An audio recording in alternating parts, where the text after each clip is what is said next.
नमस्कार, मैं आपके साथ प्रशांत धीमान और आप देख रहे हैं हॉर्नबिल टीवी। रुक करते हैं खबरों का। आपको बता दें, बड़ी खबर सामने आ रही है। उत्तराखंड में आखिरकार धामी कैबिनेट का विस्तार हो गया है। लोक भवन में शपथ ग्रहण समारोह का आयोजन किया गया, जिसमें 5 विधायकों ने मंत्री पद की शपथ ली है। जिन लोगों ने मंत्री पद की शपथ ली है उसमें देहरादून के राजपुर से विधायक खजान दास, रुद्रप्रयाग से भरत सिंह चौधरी, हरिद्वार से मदन कौशिक और रुड़की से प्रदीप बत्रा और उत्तराखंड के भीमताल से राम सिंह कैडा शामिल हैं। ये बड़ी खबर आपको बता दें, उत्तराखंड कैबिनेट विस्तार में 5 विधायकों ने शपथ ली है, जिसमें लोक भवन में शपथ ग्रहण समारोह आयोजन किया गया। उत्तराखंड कैबिनेट का विस्तार हो गया है। इसमें 5 मंत्रियों ने शपथ ली है, जिसमें देहरादून के राजपुर से विधायक खजान दास, रुद्रप्रयाग से भरत सिंह चौधरी, उत्तराखंड के हरिद्वार से मदन कौशिक, रुड़की से प्रदीप बत्रा और भीमताल से राम सिंह कैडा शामिल हैं।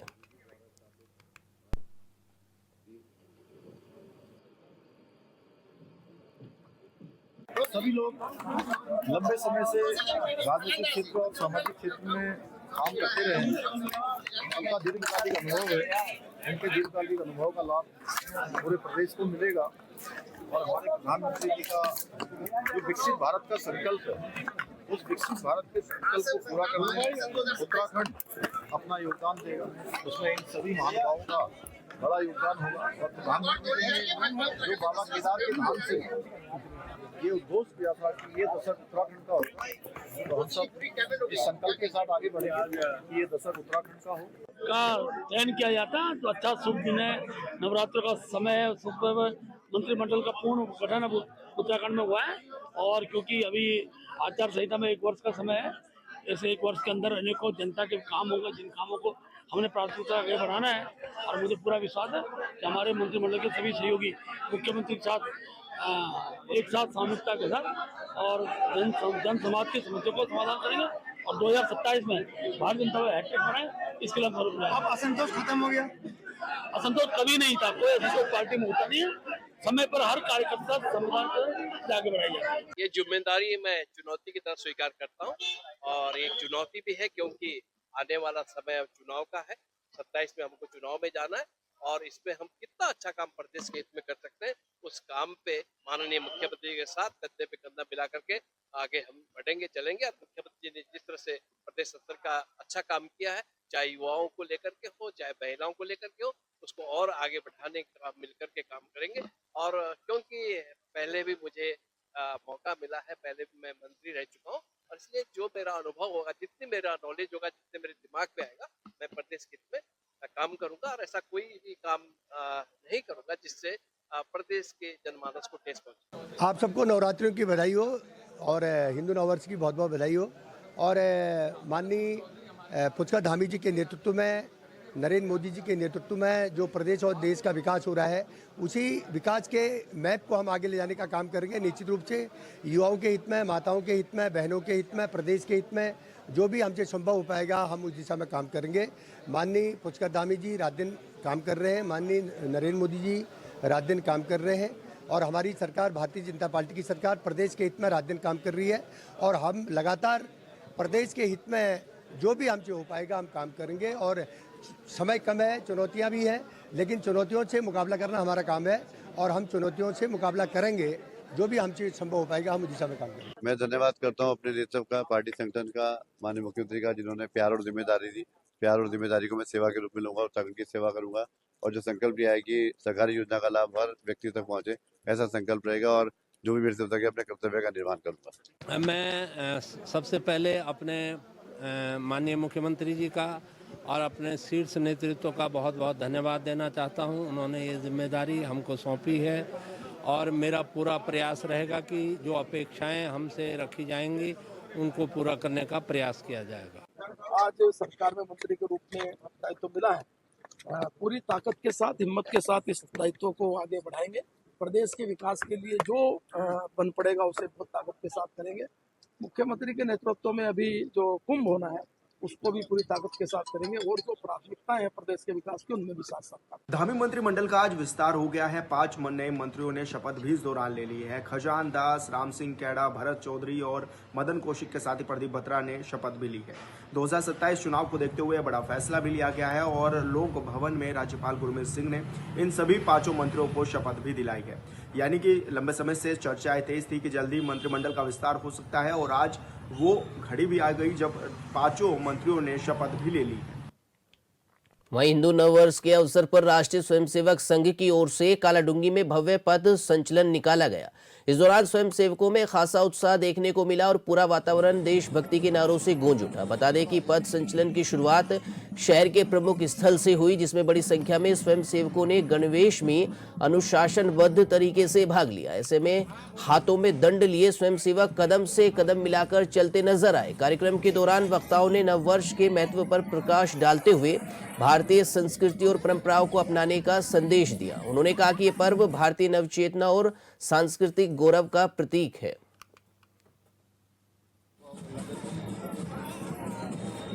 भगवती शाह स्पोर्ट्स क्लब जो कि 2023 में हमारा इसका शुभारंभ हुआ था, जिसकी नींव नकुल कुमटिया और राजेश बिष्ट ने रखी थी। उसमें इस वर्ष जो हमारे 23 खिलाड़ी राष्ट्रीय स्तर की विभिन्न प्रतियोगिताओं में प्रतिभाग किया था, उनका हमने सम्मान समारोह रखा हुआ है, जिसमें उन्होंने under 19 school game, under 14 school game, under 17 school game और फेडरेशन का जूनियर, सब जूनियर और नेशनल, सीनियर नेशनल, इन सभी में प्रतिभाग किया हुआ था। तो इस तरह हमारे 23 खिलाड़ियों ने विभिन्न प्रतियोगिताओं में प्रतिभाग किया। तो हमने आज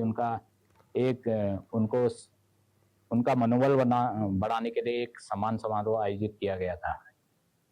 हिंदू नववर्ष के अवसर पर राष्ट्रीय स्वयंसेवक संघ ने विकास नगर में अनुशासन और सांस्कृतिक एकता का भव्य प्रदर्शन किया। कार्यक्रम की शुरुआत संघ संस्थापक डॉक्टर केशव बलिराम हेडगेवार को नमन के साथ हुई, जिसके बाद एनफील्ड चौक से पद संचलन निकाला गया। हाथों में दंड लिए स्वयंसेवक अनुशासित कदमों के साथ आगे बढ़ते नजर आए और रास्ते भर लोगों ने पुष्प वर्षा कर स्वयंसेवकों का स्वागत किया। वक्ताओं ने हिंदू नववर्ष के महत्व को बताते हुए भारतीय संस्कृति और परंपराओं को अपनाने का आह्वान किया।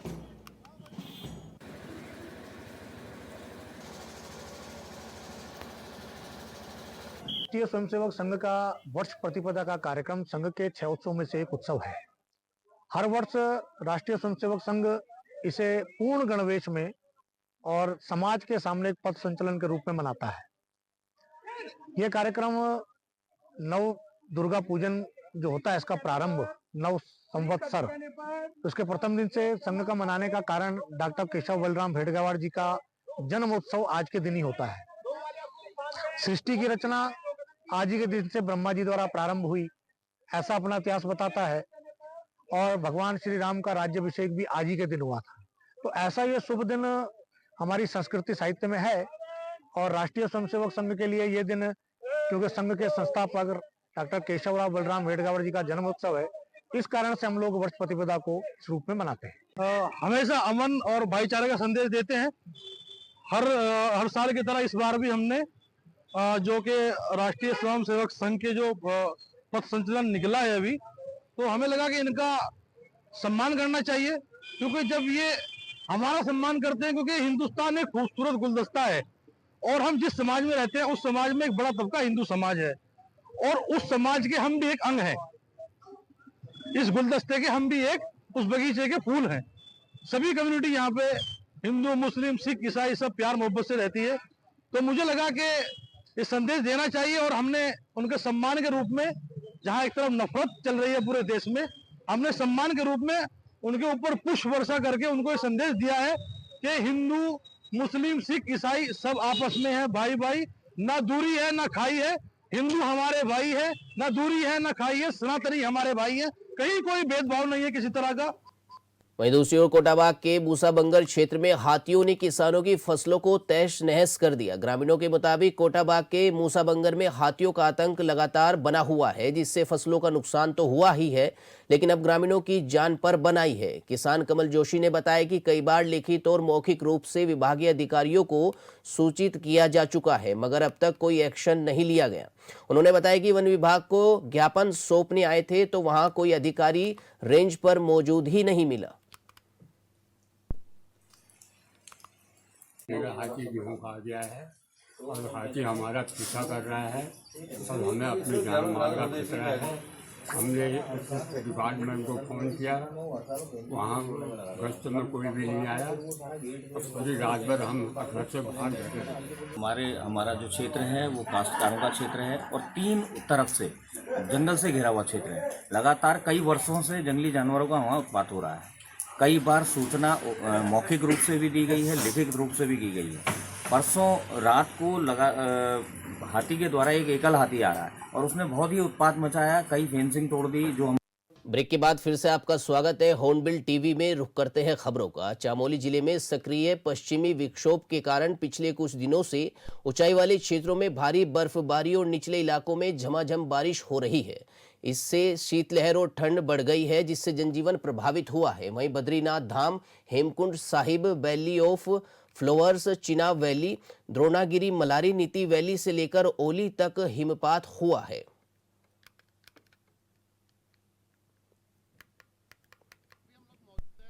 मठ में और यहाँ जो है पश्चिमी विक्षोभ के चलते लगातार पिछले 4 दिनों से बर्फबारी और बारिश का दौर जारी है। बद्रीनाथ धाम में जहाँ 2 फुट तक जो है बर्फ मध्य मार्च में जो है दिखाई दे रही है, तो वहीं विंटर डेस्टिनेशन औली में भी लगातार बर्फबारी है। ऊंचाई वाले इलाकों की बात की जाए तो हेमकुंड साहिब, फूलों की घाटी सहित धौली गंगा घाटी और अलकनंदा घाटी के तमाम ऊंचाई वाले इलाके जो है बर्फ के आगोश में है। ये पश्चिमी विक्षोभ जहां किसानों के लिए खुशियां लेकर आया है, तो वहीं कहीं न कहीं जो औली, गोरसों और अन्य ट्रैकिंग क्षेत्रों में जो घोड़ा खच्चर कारोबारी है उनके लिए मुसीबत का सबब बन के आया है। फिलहाल जो है बारिश और बर्फबारी का दौर जारी है, जिसके चलते नगर क्षेत्र में काफ़ी शीतलहर चल रही है और ये शीतलहर जो है आगे 24 से 48 घंटे और रहने की बात जो है मौसम विज्ञान विभाग द्वारा कही गई है। ज्योतिर्मठ से संजय कुमार की। नैनीताल और आसपास के क्षेत्रों में देर रात से ही बारिश का दौर लगातार जारी है। सुबह के समय हुई तेज बारिश के चलते आम जनजीवन प्रभावित हुआ है। तेज बारिश में काम में निकले लोगों को दिक्कत का सामना करना पड़ रहा है। बारिश के चलते तापमान में आई गिरावट से ठंड एक बार फिर से लौट आई है। देर रात से हो रही बारिश नैनी झील के जलस्तर में बढ़ोतरी हुई है। मौसम विभाग की माने तो आज पूरे दिन मौसम खराब रहने और बारिश रहने की संभावना जताई जा रही है।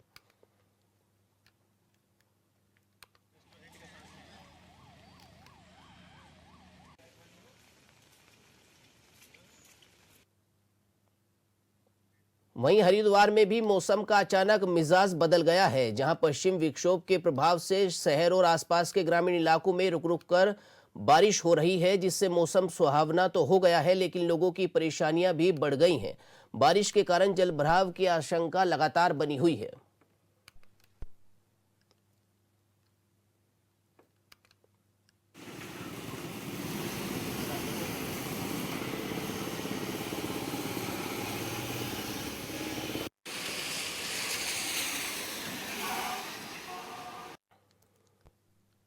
वहीं देहरादून के विकास नगर में चल रही 535 करोड़ की पेयजल और सीवरेज परियोजना को लेकर सियासी बयानबाजी तेज हो गई है। क्षेत्रीय विधायक मुन्ना सिंह चौहान ने बड़ा दावा करते हुए कहा कि इस परियोजना में 535 रुपए की भी गड़बड़ी नहीं होगी। इसी बीच यूयूएसडीए की ओर से जनसंवाद कार्यक्रम आयोजित कर लोगों से सीधे संवाद साधा गया।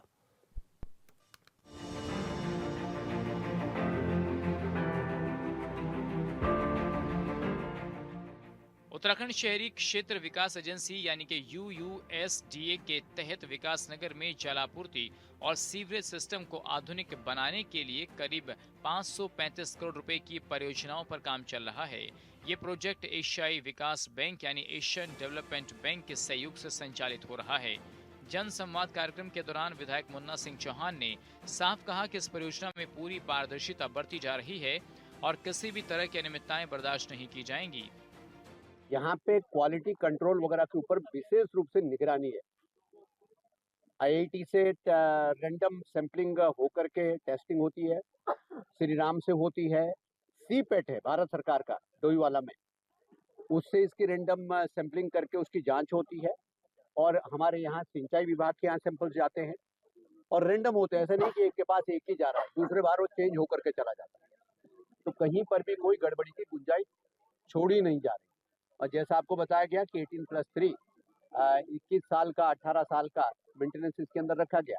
और ये मैं यहाँ खड़े होकर के ही नहीं कह रहा हूँ, ये बात मैंने विधानसभा के अंदर खड़े होकर के कहा, जो प्रदेश की सर्वोच्च विधायी संस्था है, सर्वोच्च फोरम है, वहां पर भी मैंने इस बात को लेकर कहा। विकास नगर के लिए गौरव की बात है कि आने वाले समय में 30 सालों में भी हमारी जो जनरेशन नेक्स्ट होगी, जो अपने जो बच्चे आज छोटे हैं वो अपने कैरियर के पीक पे होंगे, अपने कैरियर के पीक पे होंगे, और उस समय जिस मॉडर्न इंफ्रास्ट्रक्चर की, जिस आधुनिक सुविधाओं की उनकी जरूरत है, वो आधुनिक सुविधाएं हम उनके लिए आज जुटा रहे हैं। विधायक का ये भी दावा है कि निर्माण कार्यों के दौरान लोगों को कम से कम परेशानी हो, इसके लिए सड़कों को पूरे तरीके से बंद नहीं किया जाएगा और एक तरफा आवाजाही पर रोक रहेगी। हालांकि बड़े प्रोजेक्ट के चलते कुछ समय के लिए असुविधा को उन्होंने विकास की अनिवार्य प्रक्रिया बताया। इस परियोजना की खास बात यह है कि इसे आने वाले 30 वर्षों की जरूरतों को ध्यान में रखकर बनाया जा रहा है, जबकि निर्माण एजेंसी करीब 18 से 21 वर्षों तक इसके संचालन और रख रखाव की जिम्मेदारी भी निभाएगी। इसे ही विजन कहते हैं, इसे ही प्रधानमंत्री नरेंद्र मोदी जी का वो सोच कहते हैं, जिसमें वो हमेशा कहते हैं कि बड़ा सोचो, बड़ा करने का स्केल भी बड़ा होना चाहिए और स्पीड भी होनी चाहिए, सोचने का दायरा भी बड़ा होना चाहिए, फलक भी बड़ा होना चाहिए और काम करने की रफ्तार भी होनी चाहिए। वो बच्चों से परीक्षाओं पे चर्चा करते हुए भी कहते हैं कि बेटा सपना देखो तो बड़ा देखो, बड़ा सोचो, बड़ा सोचोगे तब तो उसको चेंज करोगे, सोचोगे इतना तो क्या चेंज करोगे, योजनाएं इतनी बनाओगे तो क्या करोगे उसको। तो ये जो ये प्रोस्पेक्टिव, ये फ्यूचरिस्टिक इंफ्रास्ट्रक्चर है, यहाँ पे जो एसटीपी प्लांट बन रहा है उसमें अभी केवल 2.5-2.6 MLD ही हमें स्लज मिलेगा, केवल अभी मल जो है उसमें 2.5-2.6 MLD ही मिलेगा, लेकिन डिजाइन हम इसको कर रहे हैं 7 MLD के लिए, 7.5 MLD के लिए, 7.2 MLD के लिए, मतलब 3 गुने के लिए हम इसको डिजाइन कर रहे हैं। जनसंवाद के दौरान स्थानीय लोगों और व्यापारियों ने अपनी समस्याएं भी रखी, जिस पर अधिकारियों ने समाधान का भरोसा दिलाया। विकास नगर का ये मॉडल इतना प्रभावी है कि अंतर्राष्ट्रीय स्तर पर इसकी चर्चा हो रही है और इसी पैटर्न पर दूसरे देशों में भी काम की तैयारी चल रही है। तो ये जो वाटर सप्लाई और सीवरेज स्कीम है विकास नगर की, 535 करोड़ का प्रोजेक्ट है, जिसमें 18 साल का ऑपरेशन एंड मेंटेनेंस कॉन्ट्रैक्टर द्वारा किया जाएगा। कॉन्ट्रैक्टर इज EMS और बेसिकली हम डिज़ाइन इंजीनियर्स हैं, we are from Tata consulting engineers and we are the consultants to UUSDA, जिनके लिए हमने ये मॉडल डिज़ाइन किया है वाटर सप्लाई और सीवरेज का। सॉफ्टवेयर जो हमने यूज़ किए हैं वाटर जेम्स, सीवर जेम्स, जिससे हमने सारा डिज़ाइन पार्ट एग्जीक्यूट किया है मॉडल में। एंड हमने इकोनॉमिकल साइजेस वर्कआउट किए हैं पाइप्स के for water supply and sewerage. Sewerage में पूरा जो स्कीम है ग्रेविटी सीवर का स्कीम है, जो पूरा जो सीवेज कलेक्ट होगा वो 7 MLD STP में जाएगा। और हमने जो पॉपुलेशन प्रोजेक्शंस किए हैं वो 30 साल के प्रोजेक्शंस किए हैं। तो हमारा जो सिस्टम, पूरा जो स्कीम हमने डेवलप की है वो 30 साल के लिए डिज़ाइन की है, which is itself is a sustainable scheme. वो हायर डिमांड को लेके पाइप के डायामीटर्स से लेके प्रेशर्स, वाटर सप्लाई में सब कुछ वर्कआउट हमने मॉडल पे किया है। प्लस हमने स्कैडा के साथ इंटीग्रेट किया, इसको रियल टाइम मॉनिटरिंग करेंगे, डेटाबेस बनाएंगे जिससे कि हम प्रेडिक्टिव एनालिसिस कर सकते हैं। We will go to digital twin, सारी प्रॉपर्टी, सारे हाउस होल्ड्स को हम AMR मीटर से कनेक्ट करेंगे, फ्लो मीटर्स लगाएंगे DMA में, जिससे हम फ्लो कंटिन्यूसली मॉनिटर करेंगे। So it's a very technically it's a very मतलब एडवांस टेक्नोलॉजी हमने यूज़ की है। देहरादून के विकास नगर में सीवरेज सिस्टम को आधुनिक बनाने के लिए करीब 535 करोड़ रुपए की परियोजनाओं पर काम चल रहा है। उम्मीद है कि आने वाले दिनों में इससे जनता को काफी राहत मिलेगी। Bureau report, Hornbill TV. वहीं उत्तराखंड के पहाड़ों में कभी हर गांव में जिंदगी की हलचल हुआ करती थी। खेतों में काम, आंगनों में चहल पहल और घरों में रौनक नजर आती थी। लेकिन वक्त के साथ साथ हालात बदले और हजारों गांव खाली होते चले गए। पलायन ने पहाड़ की तस्वीर ही बदल दी। अब सरकार दावा कर रही है कि प्रवासी लौट रहे हैं और बस भी रहे हैं। आंकड़े और योजनाएं सामने रखी जा रही हैं। हालांकि बड़ा सवाल यह है कि क्या पहल जमीनी बदलाव ला पाएगी या फिर हकीकत अब भी पलायन की कहानी बयां करेगी। देखिए हमारी ये विशेष रिपोर्ट। उत्तराखंड बीजेपी की डबल इंजन वाली सरकार अब पलायन को रोकने और प्रवासियों को दोबारा जोड़ने के लिए प्रवासी पंचायत की शुरुआत होने जा रही है। सरकार अलग अलग जिलों में प्रवासियों को बुलाकर संवाद करने और उन्हें राज्य में निवेश, स्वरोजगार और स्थानीय विकास से जोड़ने की योजना बना रही है।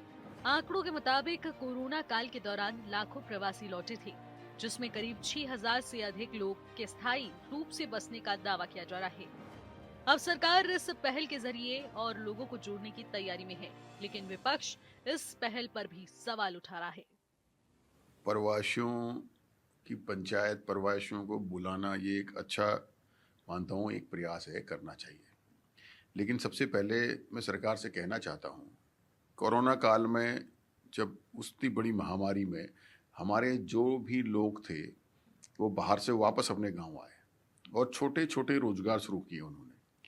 तो सरकार का पहला प्रयास तो होना चाहिए था कि कोरोना काल के बाद जो लोग आए हैं, जो यहाँ छोटा अपना रोजगार शुरू कर रहे हैं, उनको सब्सिडी देती, उनको मदद करती, उन्हें यहाँ रोकने का काम करती। लेकिन मजबूरन वो सब लोग वापस चले गए। और दूसरी बात, सरकार समूह ग और घ की भर्तियों में जो राज्य के स्थायी निवासियों के लिए कंपलसरी है, उसको आउटसोर्स से बाहर के लोगों को भर रही है। जब आप यहाँ जो लोग हैं उन्हें रोजगार देने में सक्षम नहीं हैं, तो आप ये कहें कि हम प्रवासियों को यहाँ वापस ले आएंगे, तो पहला प्रयास तो जो यहाँ का वासी है उसको हम यहाँ स्थायी कैसे करें, उसको यहाँ हम कैसे रोकें, इस पर सरकार को गंभीरता जो है दिखानी चाहिए।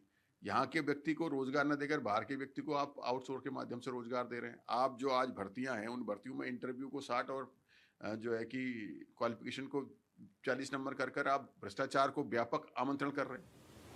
पलायन की मार से सूने पड़े पहाड़ों को फिर से आबाद करने के लिए प्रवासी पंचायत के नाम पर सरकार अब उन लोगों को वापस बुलाने की तैयारी कर रही है। लेकिन जिन्होंने कभी अपने ही गांव घर को छोड़कर मैदानों और महानगरों की राह पकड़ी थी, योजना है कि प्रवासियों को पर्यटन, होम स्टे, कृषि, बागवानी और छोटे उद्योगों से जोड़ा जाएगा, ताकि गांव में फिर से जिंदगी लौट सके। बिल्कुल सही बात है। प्रवासी लोगों को भले कहीं भी गया हो नौकरी करने या प्रवास में गया हो, उसका बोर्ड जो है मेन उसका गांव में होना चाहिए। सरकार की ये मंशा है हमारी कि उसका बोर्ड जो है पूरे हिंदुस्तान के अंदर की बात है, कि केवल हमारे उत्तराखंड की बात नहीं। बोर्ड उसका गांव में होना चाहिए, बोर्ड डालने घर आना चाहिए, उसमें नौकरी के लिए कहीं भी जा सकता है। कोरोना काल के आंकड़े इस पूरी कहानी की सबसे अहम कड़ी बनकर सामने आते हैं। जब लाखों प्रवासी अचानक उत्तराखंड लौटे, तब पहली बार पलायन की हकीकत पूरे सिस्टम के सामने आई। फिलहाल खबरों में इतना ही। आप देखते रहिए हॉर्नबिल टीवी। नमस्कार।